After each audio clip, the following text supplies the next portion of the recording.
Yes, very good morning to all of you and welcome to the lecture series on electrical machines. Today is the topic of Unit 1.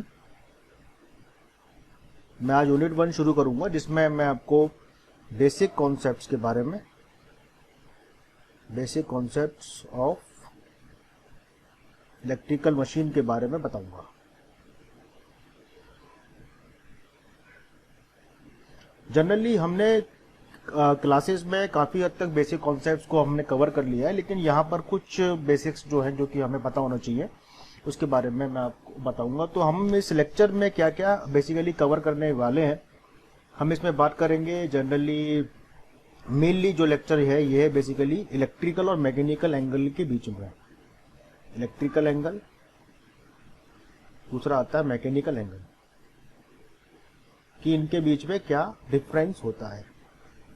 उससे पहले आपको एक चीज समझ लेनी है कि जो टॉर्क जनरेट होता है किसी भी मशीन के अंदर, उसके कुछ कारण होते हैं। वो किस तरीके से होता है, जैसे कि मान लीजिए यहाँ पर एक पोल है नॉर्थ और दूसरा पोल है साउथ। जैसे कि हमने हमेशा हर मशीन में देखा हुआ है, ये नॉर्थ है ये साउथ है, ठीक है ना। और इस मशीन के अंदर ये है रोटर जो कि यहाँ रखा हुआ है। तो हम जानते हैं कि कोई भी अगर मैग्नेट होती है, जनरली मैग्नेट में अगर नॉर्थ है और साउथ है तो फ्लक्स जो होता है वो नॉर्थ से निकल के साउथ में जाता है आउटसाइड द मैग्नेट, और इनसाइड द मैग्नेट वो साउथ टू नॉर्थ जाता है। इस तरीके से हमने कईयों बार देखा हुआ है। तो मान लीजिए ये मैग्नेट है, इसमें बीच में कंडक्टर रखे हुए हैं बहुत सारे। तो अभी मैं केवल 4-5 कंडक्टर शो कर रहा हूँ। तो यहाँ से नॉर्थ है, यहाँ से जो फ्लक्स जाएगा वो यहाँ से होते हुए इधर निकल जाएगा, ठीक है ना। तो इस तरीके से हमारा मैग्नेटिक फ्लक्स जहाँ तक मूव करता है। मान लीजिए अगर यहाँ 2 पोल की मशीन होती है स्टेटर में, तो रोटर में भी ऑटोमेटिकली 2 पोल के ऑटोमेटिक जनरेट हो जाते हैं। तो यहाँ हम देख रहे हैं कि ये नॉर्थ इस नॉर्थ को रिपेल कर रहा है और ये साउथ इस साउथ को क्या कर रहा है, रिपेल कर रहा है। तो इस तरीके से हमें एक टॉर्क मिल जाता है। यानी कि मेरा कहने का मतलब ये था कि नंबर ऑफ पोल्स रोटर में और स्टेटर में सेम होते हैं जनरली। अगर स्टेटर में 4 पोल हैं तो रोटर में भी 4 बनेंगे। अगर स्टेटर में 2 पोल है, जैसे कि यहाँ पर number of poles on rotor is 2, यहाँ पे भी हमारे स्टेटर में बेसिकली 2 बनेंगे। अब ये तो हुआ केस 1, जिसमें हमें समझ में आया कि number of poles in rotor must be equals to number of poles in stator. Stator और रोटर में नंबर ऑफ पोल बराबर बनते हैं हमेशा, कोई भी मशीन बनी रहे। हम इंटेंशनली अगर इसमें कुछ चेंज करते हैं तो क्या चेंज आएगा वो हम देखने की कोशिश करते हैं। मान लीजिए यहाँ पर स्टेटर में नंबर ऑफ पोल्स तो 2 ही रखे हमने, like this is the north, this is south. और रोटर में हमने क्या किया, कि यहाँ पे नंबर ऑफ पोल 4 जनरेट कर दिया। अब कैसे किए वो अलग बात है, लेकिन मान लीजिए आपने यहाँ पे 4 पोल जनरेट कर दिए। तो एक N1 है, एक S1 है, फिर एक N2 है और फिर एक S2 है। अगर आपने इस तरीके की कंडीशन सेट कर दी कि number of poles in rotor is basically 4, number of poles in stator is equals to 2। और यहाँ पर क्या कंडीशन थी, poles in rotor is equals to 2, poles in stator is equals to 2। अगर आपने 4 पोल इस केस में, यानी कि ये केस 2 में अगर आपने 4 पोल रोटर में डेवलप कर दिए तो किस तरीके का टॉर्क आपको मिलेगा। जैसे कि हम देख रहे हैं कि ये नॉर्थ इस नॉर्थ को रिपेल करेगा और ये साउथ इस साउथ को यहाँ पर रिपेल करेगा। सिमिलरली ये नॉर्थ इस साउथ को अट्रैक्ट करेगा और ये साउथ इस साउथ को अट्रैक्ट करेगा। तो आप क्या देख रहे हैं कि यहाँ पर हमें 2 तरीके के टॉर्क मिलने हैं। एक टॉर्क हमें यहाँ मिल रहा है, दूसरा टॉर्क हमें बेसिकली यहाँ मिल रहा है। तो इस कंडीशन में रोटर कभी घूम नहीं सकती। तो हमेशा याद रखना है, हमें एक ही चीज याद रखनी है कि अगर आपने स्टेटर में नंबर ऑफ पोल्स 2 रखे हैं और रोटर में आपने 4 रखे हैं, तो इस कंडीशन में नो रोटेशन स्पीड, यानी कि आपका नेट टॉर्क कितना हो जाएगा, 0। अब हमें तीसरा केस और ले लेते हैं कि हम दोनों में पोल बराबर कर देते हैं। यानी कि हमने तीसरा केस लिया है कि केस कुछ इस तरीके से कि number of poles in rotor is 4 and stator is also basically 4। तो इस कंडीशन को जब हम देखते हैं तो हमारा जो सर्किट है वो कुछ इस तरीके से बनेगा कि ये हमारा स्टेटर है जिसमें एक पोल है और स्टेटर में भी 4 पोल है। तो मैंने यहाँ पे 4 पोल कर दिए ड्रॉ। और यहाँ पर भी हमने इस तरीके से 4 पोल ड्रॉ कर दिए। एक विशेष बात यहाँ पे ध्यान रखना है कि जब भी आप नंबर ऑफ पोल्स को डिवाइड करें, it is heteropolar in nature. That means एक नॉर्थ है तो दूसरा बेसिकली यहाँ पर साउथ बनाएगी, फिर दूसरा नॉर्थ है उसके बाद दूसरा साउथ बनाएगी। ऐसा कभी नहीं होता कि ये दोनों नॉर्थ हो जाए, क्या ये दोनों साउथ हो जाए, इस तरीके का कॉम्बिनेशन कभी सेट नहीं होता, वरना टॉर्क डेवलप नहीं होगा। तो थोड़ी देर में और आप समझ जाएंगे। और हमने देखा कि हमारा रोटर है उसमें भी 4 पोल हैं, तो हमने यहाँ पर लेट सपोज यहाँ पे N1 माना, तो हेट्रोपोलर में यहाँ S1 होगा, यहाँ पर हमारा बेसिकली N2 होगा और यहाँ पे बेसिकली हमारा S2 होगा। अब अगर आप टॉर्क की बात करते हैं तो ये नॉर्थ इसको रिपेल करेगा और ये साउथ इसको अट्रैक्ट करेगा, ये साउथ इसको रिपेल करेगा और ये साउथ है और यहाँ पर हमारा नॉर्थ है, ये इसको अट्रैक्ट करेगा। ये नॉर्थ N2 इस वाले N2 को रिपेल करेगा और ये साउथ इसको अट्रैक्ट करेगा और ये साउथ इस साउथ को रिपेल करेगा। तो हम देख रहे हैं कि हमारा जो इलेक्ट्रोमैग्नेटिक टॉर्क है वो इस डायरेक्शन में मिल जाता है, जो कि हमारा केस 2 में नहीं हो पा रहा था। तो ये याद रखने वाली बात है कि हमेशा number of poles must be same. तो this is the important note that you should note in your notebook कि number of poles in rotor is equal to number of poles in stator. This is the one case that you need to understand. Now we can move towards our next concept, जो कि हमने अभी तक की classes में बहुत अच्छे से हमने देखा हुआ है कि अगर किसी भी कांस्टेंट मैग्नेटिक फील्ड में या नॉर्थ और साउथ में हम अगर किसी कंडक्टर को मूव करने की कोशिश करते हैं, ये हमने बहुत अच्छे से हमने अपनी बुक्स में और मैंने आप क्लासेस में आपको डिस्कस किया है कि किसी कांस्टेंट मैग्नेटिक फील्ड में अगर आप किसी कंडक्टर को घुमाने की कोशिश करते हो like this is the basically north, this is basically south, और ये कंडक्टर यहाँ रखा हुआ है और ये चूंकि फ्लक्स यहाँ पे कट करता है, तो हमने ये देखा था कि particularly this position number 1, this is position number 2, this is position number 3 and this is position number 4। तो पोजीशन नंबर 1 पर मैक्सिमम फ्लक्स कट होता है यहाँ पर, क्योंकि यहाँ पर जो कॉइल होती है, ये कॉइल है, ये फ्लक्स है, ये कॉइल है, यहाँ पे मैक्सिमम फ्लक्स कट होता है इस पोजीशन पर, क्योंकि यहाँ मैक्सिमम फ्लक्स कट होता है। और हमारे 2 पे मिनिमम फ्लक्स कट होता है, मतलब मिनिमम EMF इंड्यूस होता है, और हमारे 3 पर कंडक्टर अपनी पोलैरिटी को रिवर्स कर देता है। तो इस तरीके का कर्व हमने बहुत सारी बुक्स में और हमने क्लासेस में देखा है कि हमारे इस तरीके की वेव बनती है। हम यानी कि AC को जनरेट करते हैं, यानी कि नॉर्थ के इन्फ्लुएंस में हम जब कोई कंडक्टर होते हैं तो उसको पॉजिटिव मान लेते हैं, क्योंकि इसके अंदर जो कंडक्टर होते हैं वो वैसे ही क्रॉस बनाते हैं, ये मैंने क्लासेस में पढ़ा हुआ है। साउथ के इन्फ्लुएंस में होते हैं तो वो डायरेक्शन ऑफ करंट इसके अंदर रिवर्स कर देते हैं, तो साउथ बनाते हैं।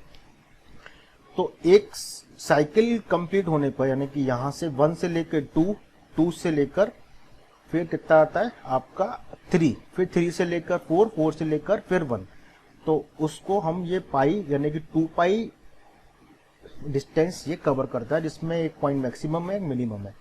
यानी कि अगर मैं इसको इस टाइप से ड्रॉ करने की कोशिश करूँ तो आप ये मान लीजिए ये नॉर्थ है, ये साउथ है और ये कंडक्टर है हमारा जनरली इस तरीके से, और इस कंडक्टर में एक पॉइंट ये है, एक पॉइंट ये है, एक पॉइंट ये है, एक पॉइंट ये है। इस पोजीशन को मैं बोलता हूँ 1, इसको मैं बोलता हूँ 2, इसको बोलता हूँ 3, इस पॉइंट पर 4। This position is basically we can say 1, this position is 2, this is basically 3, this point is 4, again it is 1। ये 1 फिर से शुरू हो गया यहाँ पर, तो ये क्या हो जाएगी 4। तो हमारा यहाँ पर मैक्सिमम EMF इंड्यूस होता है, यहाँ मिनिमम होता है, यहाँ मैक्सिमम बट नेगेटिव, यहाँ पर अगेन मिनिमम। इस तरीके का हमारा EMF इंड्यूस होता है। हम इस फॉर्मूले को पहले भी मैंने आपको डिराइव किया हुआ है, इसको हम बोलते हैं magnetic field, it is BM sin theta, है ना। जहाँ थीटा अगर 90 होगा यानी कि तो मैक्सिमम हो जाएगा, और अगर मिनिमम होगा तो 0 हो जाएगा। तो इस तरीके का हमारा कॉन्सेप्ट है। बस इतना ही आपको ध्यान रखना है कि हमारा कोई भी कंडक्टर जब नॉर्थ से साउथ मूव करता है तो एक बार वो 0 होता ही है। मैं रिपीट कर रहा हूँ, कोई भी कंडक्टर, मान लो यहाँ एक कंडक्टर है, ये जब घूमता घूमता घूमता घूमता ये साउथ की तरफ आता है यहाँ पर, तो आप क्या ऑब्जर्व करते हैं कि साउथ से क्रॉस होने के बाद ये अपनी पोलैरिटी को रिवर्स करता है। इतना आपको ध्यान रखना है बस, तब जाके आपको इलेक्ट्रिकल एंगल और मैकेनिकल एंगल का जो कॉन्सेप्ट है वो समझ में आएगा कि कोई भी कंडक्टर नॉर्थ से होते हुए जब साउथ को पार कर लेता है, अपनी इस एक्सिस को वो पार कर लेता है, तो वो अपनी पोलैरिटी को रिवर्स करता है। ये मैंने बहुत अच्छे से समझाया है। ये हम फ्लेमिंग राइट हैंड रूल से जनरेटर के केस में निकाल लेते हैं, ठीक है ना। अब मैं आपको डील कर रहा हूँ इलेक्ट्रिकल और मैकेनिकल एंगल के बारे में कि वो कॉन्सेप्ट बेसिकली किस तरीके से होता है। अब now we can move toward the concept of electrical and mechanical angle.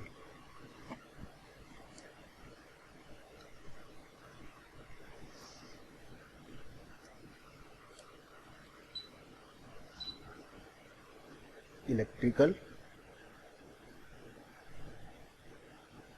And mechanical angle.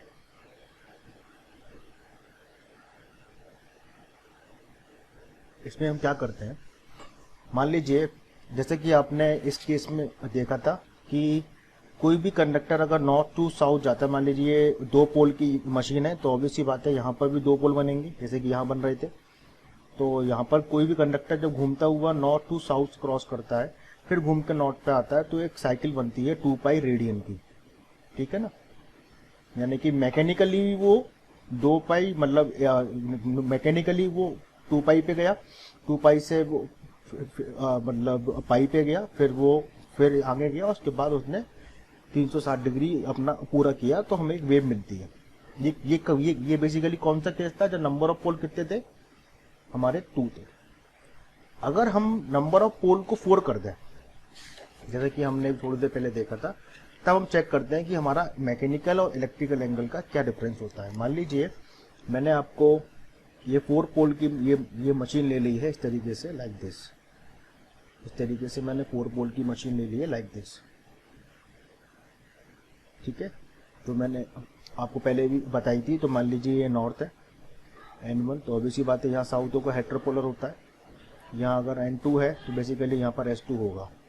हमेशा जो फ्लक्स होता है वो कहाँ से कहाँ जाता है, नॉर्थ टू साउथ की तरफ। ये हमने देखा हुआ है, flux always move from north to south. और इस एक्सिस से बेसिकली क्रॉस होने के बाद, इसको हम क्यू एक्सिस बोलते हैं, इस एक्सिस से क्रॉस होने के बाद वो अपनी पोलैरिटी को रिवर्स कर देता है। तो यहाँ पर 4 पोल की है मशीन, तो ऑब्वियसली बात है ये फ्लक्स से कहाँ जाएगा, नॉर्थ टू साउथ। तो यहाँ से जो फ्लक्स है वो नॉर्थ टू साउथ चला गया, यानी कि ये वो एक्सिस होगी जहाँ पे अपना कंडक्टर पोलैरिटी को रिवर्स करेगा। तो ये कंडक्टर हम यहाँ पे ड्रॉ कर देते हैं, रोटर। सिमिलरली यहाँ से जो फ्लक्स आएगा वो यहाँ से जो फ्लक्स आएगा वो यहाँ जाएगा इसके अंदर, इधर से जो फ्लक्स आएगा वो इसमें जाएगा, इधर से जो फ्लक्स आएगा वो इसमें जाएगा। यानी कि यहाँ नंबर ऑफ पोल कितने हैं, 2। अब बहुत ध्यान से सुनने वाली बात है, बहुत ही ज़्यादा ध्यान से। ये कंडक्टर X है, ये कंडक्टर को समझो, ये कंडक्टर X है।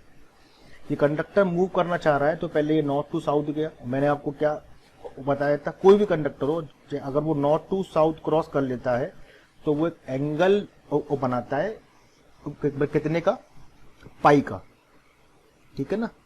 यानी कि ये कंडक्टर ये पहले नॉर्थ के इन्फ्लुएंस में था, फिर उसके बाद ये साउथ के इन्फ्लुएंस में आया, फिर से ये कंडक्टर यहाँ पे आने के बाद फिर ये नॉर्थ के इन्फ्लुएंस में आया, उसके बाद ये साउथ के इन्फ्लुएंस में आया। यानी कि हो क्या रहा है, कंडक्टर प्रैक्टिकली यहाँ से पाई यानी कि 90 डिग्री, 90 से 180 डिग्री, 180 से 270 और 270 से अगेन 360। मैकेनिकली कंडक्टर जो है वो 360 डिग्री रोटेट किया, पर इलेक्ट्रिकली क्योंकि ये 2 बार नॉर्थ टू साउथ से गया, north to south, north to south, north to south, north to south. पहले नॉर्थ के इन्फ्लुएंस में रहा, दिस इज N1, फिर साउथ के इन्फ्लुएंस में रहा, कंडक्टर ने पोलैरिटी रिवर्स कर दी। फिर ये कंडक्टर जो X है फिर नॉर्थ के इन्फ्लुएंस में आया, दिस इज N2, फिर साउथ के इन्फ्लुएंस में this is S2, this is the conductor EX। Mechanically वो उसका रोटेशन, मैकेनिकली कंडक्टर का रोटेशन कितने डिग्री के लिए हुआ, मैकेनिकल रोटेशन अगर मैं कंडक्टर की बात करता हूं वो 2 पाई के लिए हुआ, 0 से लेकर 90 से लेकर इट इज 180 से it is 270, then it is again 360। पर इलेक्ट्रिकली क्योंकि 2 बार नॉर्थ और साउथ से जा रहा है, यहाँ पे कितना हुआ 0, this is basically pi, this is 2 pi, again it is basically 3 pi, it is 4 pi. But electrical rotation जो हुआ, इलेक्ट्रिकली इसने जो ईएमएफ इंड्यूस किया है वो कितना किया है, बेसिकली 4 पाई। यानी कि इलेक्ट्रिकल एंगल और मैकेनिकल एंगल में समझ में आ रहा है आपको। मैकेनिकल एंगल वो रोटेशन है जो मशीन का फिक्स्ड होता है, यानी कि 2 pi. Mechanical angle is always fixed, it is 2 pi, क्योंकि मशीन टोटल रोटेशन 2 पाई घूम पाएगी। यहाँ से शुरू, यहाँ से लौट के आगे 2 पाई रोटेशन, 360 डिग्री। इलेक्ट्रिकली डिपेंड करता है कितने नंबर ऑफ पोल्स लगे हुए हैं। अगर एक बार ये नॉर्थ टू साउथ जाती है तो एक पाई बनाती है, दूसरी बार जाती है दूसरा पाई बनाती है। अगर मान लीजिए 6 पोल की मशीन होती तो क्या होता, मान लीजिए ये तो नंबर ऑफ पोल इसमें 4 है। अगर मैं आपसे बोलूँ नंबर ऑफ पोल अगर 6 है तो आप क्या सोचते हो, 6 के साथ, यानी कि ये आपका और ये आपकी मशीन हो गई, इसमें आपके 6 पोल हो गए। यानी कि एक पोल ये रहा, दूसरा पोल आपका ये रहा, ठीक है ना, तीसरा पोल ये रहा, क्योंकि इस तरीके से बनेगा। चौथा पोल हमारा ये रहा और पांचवा पोल ये रहा। यानी कि यहाँ पर N1, this is N2, S1, this is N2, this is S2, this is N3, this is S3। तो इस तरीके का फ्लक्स मूवमेंट होगा इसमें मशीनों के अंदर। कोई कंडक्टर है, एक minute sorry, this is N1, S1, N2, S2, N3, this is S3, ठीक है ना, दिस इज S3। तो ये कंडक्टर मान लीजिए, तो ये एक बार नॉर्थ के इन्फ्लुएंस में फिर साउथ के, एक बार नॉर्थ के फिर साउथ के, फिर नॉर्थ के फिर साउथ के, फिर नॉर्थ के फिर साउथ के। यहाँ पे let suppose N1, this is S1, this is N2, this is S2, this is N3, this is S3। यानी कि ये 0 से पाई, ये 2 pi, this is 3 pi, this is 4 pi, this is 5 pi, this is 6 pi, it is omega t induce EMF. तो यहाँ पर जो electrical angle मिला हमें थीटा इलेक्ट्रिकल एक 6 पाई, लेकिन थीटा मैकेनिकल कितना मिला है हमें, वो 2 पाई है। यानी कि जो रोटेशन हुआ है इस कंडक्टर एक्स का वो मैकेनिकली जो 2 पाई घुमा है, लेकिन इलेक्ट्रिकली नॉर्थ और साउथ को 3 बार कट किया है। एक बार क्रॉस करने पर, हमने यहाँ देखा ही था, हमें यहाँ पर एक बार क्रॉस करने पर नॉर्थ पूरी साइकिल को लौटने में एक पाई हमें मिलता है, ईएमएफ मिलता है। This is the difference between electrical and mechanical angle. यानी कि हम कह सकते हैं कि अगर नंबर ऑफ पोल्स 2 थे तो theta electrical theta mechanical equal था। जैसे कि यहाँ पर देखो नंबर ऑफ पोल कितने 2 हैं। इलेक्ट्रिकली नॉर्थ और साउथ को वो नॉर्थ के इन्फ्लुएंस से होते साउथ में गया, एक 2 पाई घुमा, और मैकेनिकली 2 पाई घुमा। अगर नंबर ऑफ पोल हमारे कितने हैं 4 है तो थीटा इलेक्ट्रिकल जो है वो 2 टाइम्स ऑफ थीटा है हमें। यानी कि थीटा इलेक्ट्रिकल यहाँ कितना आ रहा था 4 पाई और मैकेनिकल कितना था हमारा 2 पाई। तो ठीक है ना।